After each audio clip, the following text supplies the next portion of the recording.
रोहिणी में सूबाई वज़ीर सैयद नासिर हुसैन शाह जो बेदल बेस कॉलोनी में ठहंदड़ गर्ल्स कॉलेज जे हलंदड़ कम जो जाइज़ो। सैयद नासिर हुसैन शाह पारां कॉलेज जो जाइज़ो वठण बाद मीडिया सां ॻाल्हियूं कंदे चयो आहे त रोहिणी में शागिर्दनि लाइ डिग्री कॉलेज ठही रही आहे।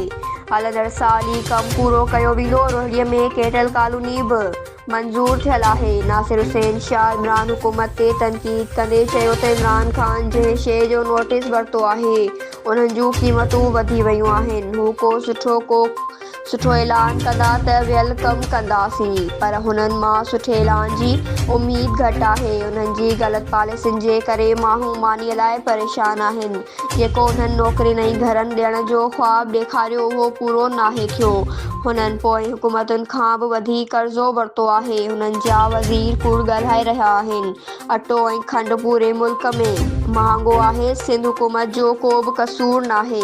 बिलावल भुट्टो APC घुराए उन खां पोइ PDM वजूद में आई। जेसीं ताईं PDM बिलावल जी मशहूरी ते हली तेसीं ताईं PDM कामयाब रही।